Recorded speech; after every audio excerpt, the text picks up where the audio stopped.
Hello, this is Rodney Lewis Boyd. Welcome to the Rodney Lewis Boyd podcast, brought to you by Spam.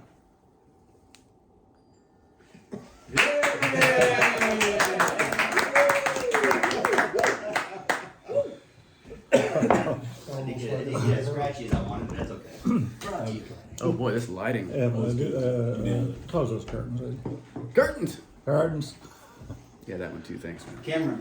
Didn't have the right lighting. Lights, camera. Yeah. Ooh, you do look better. Hollywood said his complexion is just that light has to go. Hollywood. You feeling lightened? Oh. Well, today, Rodney Lewis Podcast, A Positive Voice in a Negative World, we're going to interview one of the main masterminds. That's a group of guys who gets together with desires, dreams, vision, goals, imaginations, and inspirations. And so Mike is the first mastermind we had. Yeah. So And all the other masterminds are here this and all the morning. other masterminds are here. Or most of I don't know, maybe. I don't know if what this camera's seeing. I just don't know. And and then now we're back. Whoa! Hope you enjoyed the ride. So we're going to be talking with Mike Priebe. Excuse me, let me get myself in the shot a little better there. Mike Priebe. You don't know how close you are to me calling you, Oh, I know. Yeah, but I won't. So we're going to talk with Mike Priebe. good to be here. It really is. It really is. You have a story, don't you? I have a few. Yeah. Good. Which one do you want? Well, let me see. Where were you born? I was born out in Southern California. Where were you born again? In Southern California. At 9 years old, baptized at 9. Wow. I remember it well. It was, at that age, sometimes it might not always kind of connect what's going on, but I had a great pastor that met with me weekly for, I think it was a good month or two. Wow. And made sure I was in the right headspace and knew what I was doing. So, Okay. yeah. Now, currently, you are a physical therapist assistant, and I've worked with many physical therapists and physical therapy assistants, and I found that most physical therapy assistants know a little bit more than physical therapists. Would you agree with that? No. I didn't think you would. I have a lot of experience, but yeah. So you're out in California, right? Not now. No, you were Yeah. in the beginning. Yes. God created LA. Yeah. But I was out there, born and raised, and then moved out to Tennessee 20 years ago. 20 years ago. Now, when you were in California, you had desires, dreams, vision, goals, imaginations for music. Music, yeah. Tell me about that a little bit. Well, I started leading worship as a young kid, like 12, I think, at our church. And so it was a really good experience. I always had music in my heart, real shy as a kid, but I didn't like talking in front of people, but singing in front of them was something worked. You're like Mel Tillis. Mel. You can only not stutter when he sings. Yeah, right. Yeah, very similar to that, yeah. And so you had an emotional baggage that was stuttering inside you that you had to overcome that. Yeah, maybe. I don't know. But music was front and center for a long time, even through physical therapy school, and then got out of physical therapy school and really wanted to pursue music more. And so... Now, when we're talking music, we're not talking some 10-year-old girl whose daddy forced her to sing something, but you're talking about a passion, a choice you made, and you're just not singing at a church. You were all over the place. Yeah, very thankful it worked out that way. Weekends were quite busy for a while. We grew up, my wife Nacelle and I grew up in the Seventh-day Adventist Church. They meet on Saturdays. So I would lead worship on Saturdays and also on Sundays. So it worked out really nice to be able to do that. Actually, I met my producer, my first album, through a patient that I was working with, introduced me to him, and he was a worship leader at a church in Chino Hills, Southern California. And started going there, and it was a rockin' church. So we could go there, and it was a real seeker sensitive church. So we could go there and do secular tunes and just kind of rock it out, and then also do, the religious ones too, the Christian tunes, but full band stuff, which I wasn't used to. a very conservative upbringing. That's what Scott Ross would do at the CBN, the radio stations across the East Coast. He'd be playing the latest hits on the radio, and then he would answer the question about what that song was singing about, and then play a counter song. Scott Ross radio. Oh man! Wow, it's powerful. Yeah, it's good. God can use anything from secular music to "It's a Wonderful Life." You can't stop the message. Right. And so, you albums, TV stations, and Got on the radio. Why did you move here? Well, moved here to a couple of reasons, but music was the big one. I was just getting ready to release my second album called Stepping Out, available on Amazon and Spotify, It's fabulous. YouTube. It's fabulous. But getting ready to release that, and wanted to get out of California, wanted to kind of come to the Christian music hub of Nashville. So Nacelle and I packed up and we stepped out in faith. That's where the second album title cut came from, was when we moved out here. And you moved out here, but you still didn't have a song called Stepping Out at that point. No, ended up in West Tennessee, doing home health all up and down West Tennessee. I didn't know before GPS was around, so you're looking at maps trying to figure out where you're going and going, what did we just do? Because we were trying to land in Nashville, but we landed in West Tennessee. It was a 3-month traveling assignment, which you do in healthcare. So like nurses do it, physical therapists do it. So 3-month traveling assignment, and going, I don't know what we just did, but we're here.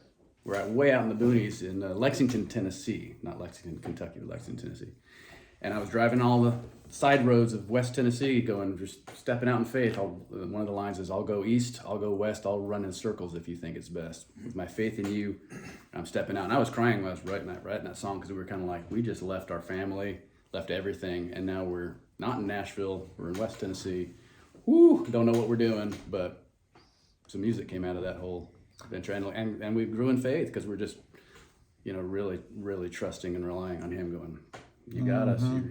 We'll go where you. I first met Mike at Stonecrest Rehab Department, and so that was a powerful connection right there. Yeah. Who knew? Right. Well, God did. Who knew? Wow. We had some good times there. Yeah, you taught me how to pray for people at Stonecrest Hospital. I did. We did. We prayed for somebody. I don't know if we're allowed to say. No, not well. Go ahead. We prayed for a prominent person of the town of Smyrna. Yes. Together. Yes, there you go. You did, and I just was learning from you. You were teaching me how to pray for others, for healing and overall wellness in their spirit and their mind. So fast forward, here we are. Yeah. And I remember one day you told me, and I will take claim for this, that I'm the first person other than Nacelle that knew this was in your heart. It may not be true, but I'm going to say it. Yeah, take it. They don't know. They don't know. But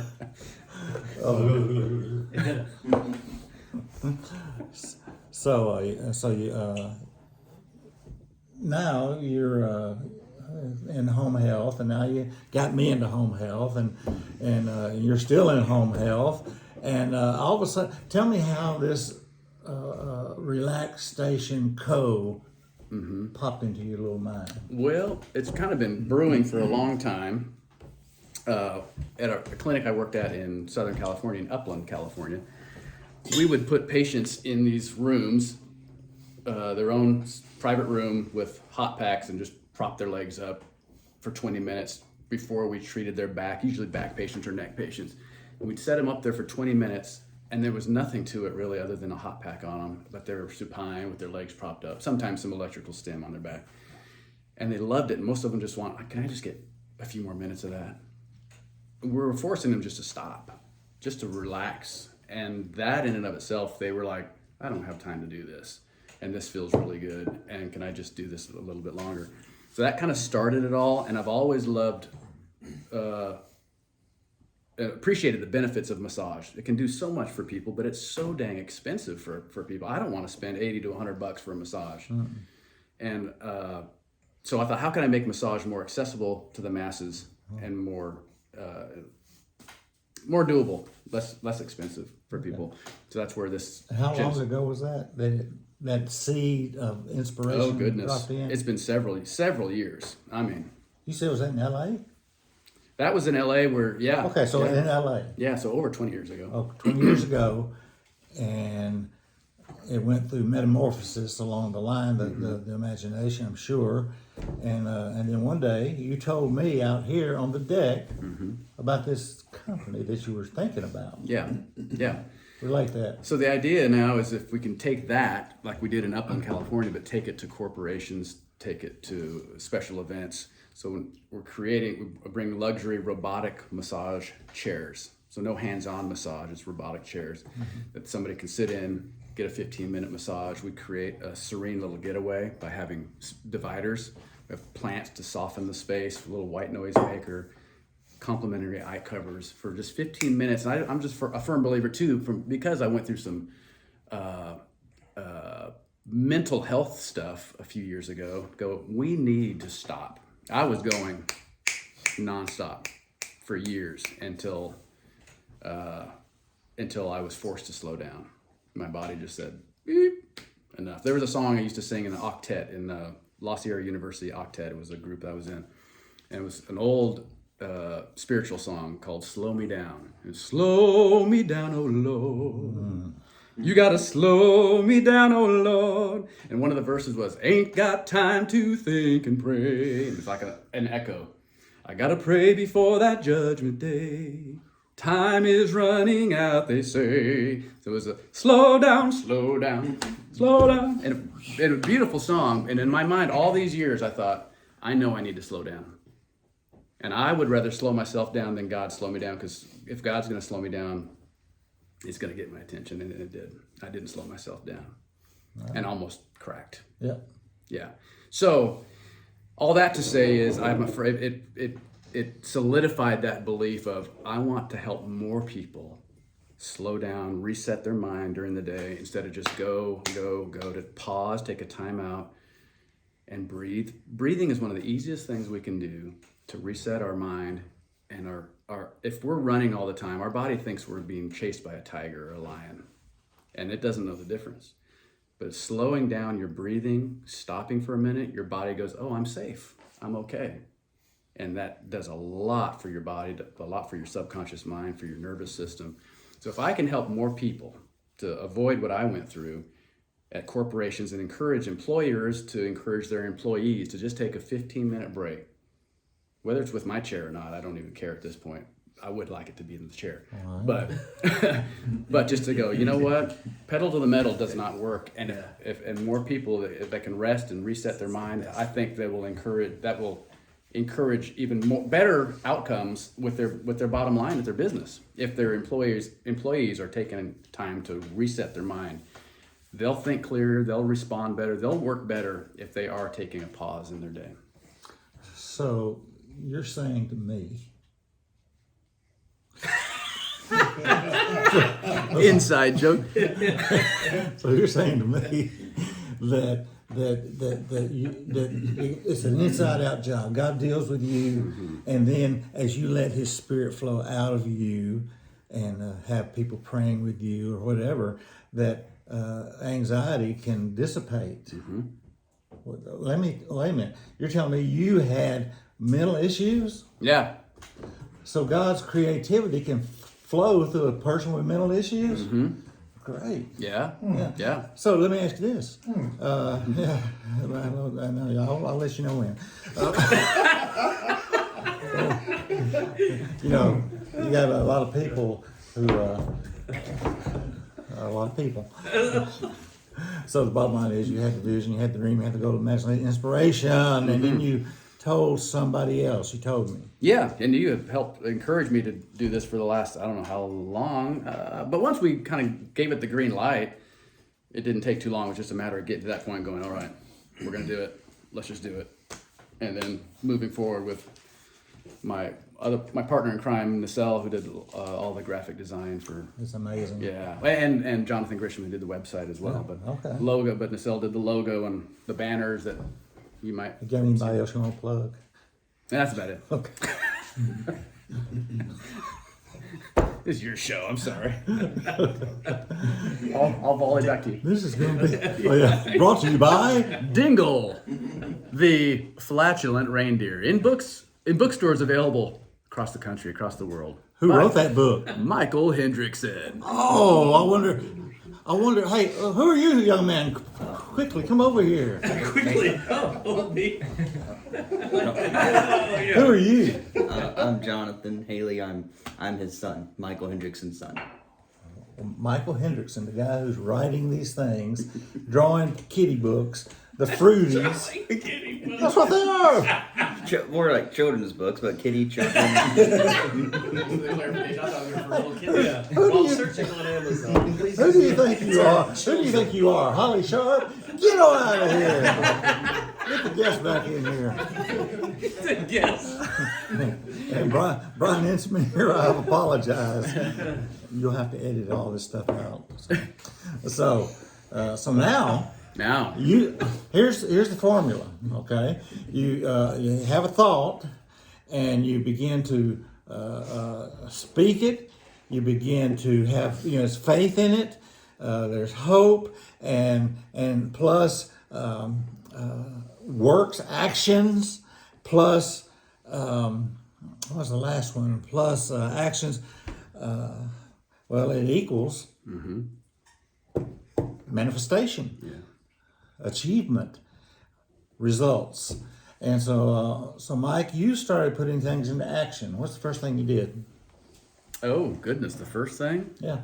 I think was setting up, doing a drawing of what the station would look like. That was probably the first thing we did. And coming up with the name, too. So Miss L help you with that? I drew it out, and then she helped design the banner that divides the space, and she worked really hard on the logo. Ain't that just like a marriage? We do the menial task to design it, and then the queen takes over. Yeah, and I let her. She does a fantastic job. She worked hard on that logo. I don't know if anybody's ever done logos. Pathetic. You're just pathetic. Edit that up. What? She let me have an idea. That was Brad White. So you start putting things into action. Yes. So the first thing, you started designing something in your imagination, and you put it to paper. Mm-hmm. That's how we're supposed to do it anyway. We're supposed to have a thought and write it out, and that'll solidify it. And that's your vision. Write it out. Yeah. So that other people can benefit. Mm-hmm. That's what the whole thing is about. So, what are you doing else other than that? Well, so this whole you build it. If you build it, they will come. We built it, and nothing was happening. And so it was like you kind of just hope people will grasp the idea, and it'll just your phone will be ringing off the hook. But not the case. So you might as well quit. That was an option. And the other option was, all right, let me give this some more focus time. So I decided just a few weeks ago to take Wednesdays off, or at least a good 3/4 of the day off on Wednesday, to focus on the business because nothing was happening. So already just doing that a couple times, I've already gained traction and already made new contacts and got the stations in a new facility in a hotel in Franklin, Cool Springs last week. And so making more contacts, that's where it's at for me, is I have to knock on doors and make more contacts. As Grant Cardone would say, contacts are contracts, baby. So I got to make more contacts. Yeah, get more relationships. What's his name again? Grant Cardone. 10X, baby. Yeah, 10X. Don't listen to him. Yeah. If you're watching this podcast, Yeah. you probably don't Well, know. yeah. Put your filter on and watch. There's nuggets in his teaching. You really are. And so now, I mean, you're going, full force. And by the way, boys, we have the chairs downstairs. We do. They're here. We got 15-minute massages coming on, baby. Yeah. So let's cut this. So if you need to leave early, and you need to leave, quickly. Yeah. So, but anyway, so now what are the obstacles? What are the barriers? What's the obstructions? The formula for life is V equals P minus O. Your vitality equals potential. Potential minus the obstructions. And we know that if we're going to do anything for God, there's going to be obstructions. And so you got to figure out what to do when the obstructions take place. And do you just turn around and give up and not, live a miserable life? So what's the obstructions? Yeah, like I think, telling Shannon and Matt, this morning that one of the obstructions is I'm trying to, or maybe it was Brad, that's what I was telling him, trying to sell a concept and the service at the same time. So this concept's not really out there right now. So that's an obstruction, getting people to understand what the business even is, if there's a need for it, the why behind it, why somebody would want to even do this for their employees or for their team. Have you ever heard anything negative? Not necessarily, other than maybe space for some different corporations, like if they don't have the 7 by 4 foot footprint. Nobody space. tried to discourage you from doing this? Not even your wife? No, I don't think so. Wow. No. Edit. No, he's got multiple points scored with myself, and when he gets home, I'm feeling it. Yeah. check a bow, wow. But and so what did you do with those obstacles? Focus, my brother, focus. Mike's gonna leave, by the way. Yeah, right. So what did you do? What do I do when now? Obstructions. Well, I got discouraged. Yeah. That was one of the things, but And what did you do to fight discouragement? prayed through it. I said that part of my Wednesdays is increased prayer time because it's a very discouraging thing, and I said I can't put all this weight on my shoulders, So you're saying to me, prayer works. Yeah. Is that what you're saying? Yeah. To tell you what it does, and it also just reminds me of where my trust lies, and I'm great at putting it all on my own shoulders and trying to force it to work. But I started doing the Wednesday thing, and the gigs that I have gotten weren't even by me; it was from other people I know that reached out to me. So if I can just remember that, that's an important part of the whole thing. You do have a relaxation chair at your house, and you can get relaxed in your chair. Yeah, I do it often. Yeah, it's nice to. That's one of the perks. Yeah, Have it at the house. fantastic. Yeah. And so, what's your next step? Next step is to keep making relationships. Now, like the hotel we were in last week in Franklin. Now I have the business card of the activities director at the hotel. So now I need to reach out to them, get to know them, and say, hey, this is available for any other clients you might have coming in doing conferences and kind of thing. Have a great contact now at Smyrna Ready Mix, their new office here on 266 here in Smyrna. So great. I know one of the family members of the owners, so now they gave me the number, and I'm going to reach out. It's all about kind of nurturing the relationships and getting the word out. And Reach out and touch. Reach out and touch, yeah, so they can sit down and enjoy the touch of these massage chairs. Yeah, well, that's just absolutely fantastic. The last thing I want to say is that, as you know, we talk a lot about this. As you guys may not know, he comes over sometimes, just me and him coffee. yeah. What? Or late at night for Euro meet. Well, because he's one of the few that really answer my calls. Or if they do, I gotta go. That's right.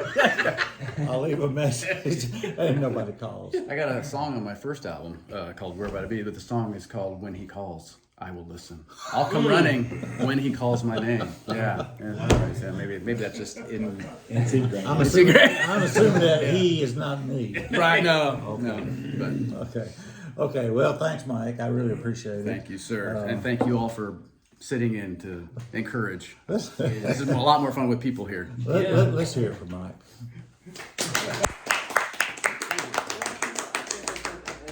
Well, once again, this is brought to you by Rodney Lewis Board Headquarters Services. How may I serve you? They're dumbfounded. And so that was fantastic. We'll see if this goes anywhere but on my YouTube page. Bye.